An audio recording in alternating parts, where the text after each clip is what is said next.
In our checkup, an engineering firm accused of having a role in contaminating the city of Flint, Michigan's water supply with lead has agreed to a legal settlement. Residents sued Lockwood, Andrews, and Newman, who say the company did not do enough to protect the people living in that city.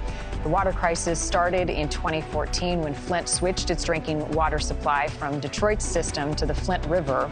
Inadequate treatment and testing of the water resulted in lead from aging pipes leaching into the water supply, made people sick. Despite the settlements, the firm has denied responsibility for the crisis.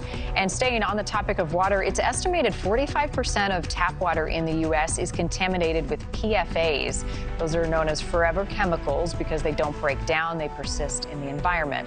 According to a new study from the U.S. Geological Survey, the percentage of contaminated water may be higher than what scientists found because they could not test for all of the more than 12,000 types of PFAs. They're found in a wide variety of products that include stain repellents, nonstick cookware, waterproof clothing and shoes, fast food wrappers, even personal care products. Joining me to talk more about it this morning, Dr. Kristin Englund, infectious disease specialist at the Cleveland Clinic. Thanks for being here.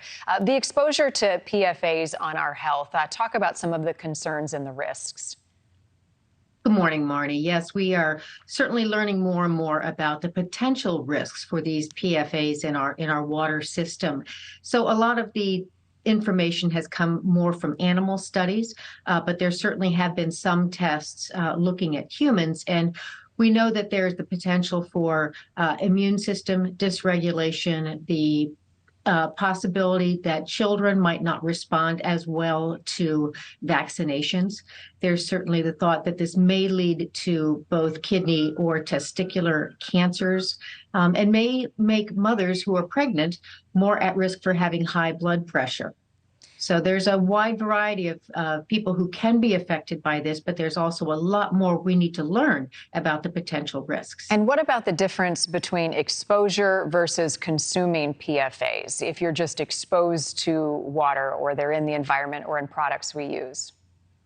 Certainly as we start to ingest, that's where we get much more of the exposure to it. So we all have been using the cookware, the nonstick cookware, and wear clothes that may be contaminated with these PFAs. And as you mentioned, it's also on some of the fast food wrappers. But as we ingest that tends to be more where it gets into our tissues and poses much more of a risk for any long-term effects that the PFAs may have. Speaking of the water specifically, should we be testing our water more frequently? Do the filters, the at-home filters, work to get rid of some of these chemicals? Well, the studies show that it certainly depends upon where you live in the country, that you may be more at risk. They know that more urban settings, there's more of a risk.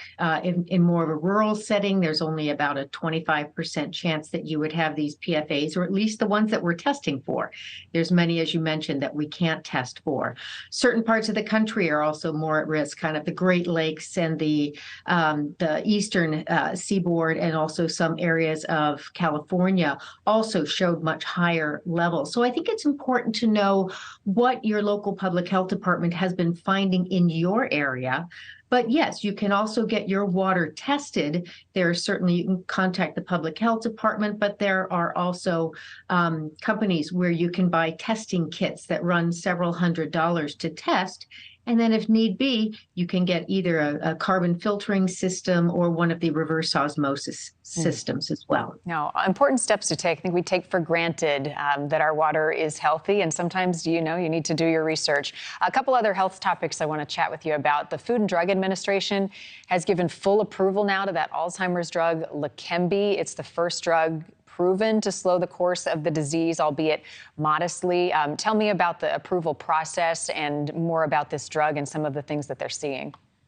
Certainly. So Leqembi was initially partially approved back in January, but when it doesn't receive full approval, that means it's usually not covered by insurance companies. So that really limited the number of people who could get access to this medication. As of this last Thursday, the FDA had now offered full approval for this. So this now freed up Medicare and the Center for Medicare and Medicaid Services to be able to now offer coverage, at least depending upon what your Medicare and Medicaid coverage is. Thank you for watching. Go to newsnationnow.com to find NewsNation on your television provider. And don't forget to click the red subscribe button below to get more of NewsNation's fact-driven, unbiased coverage.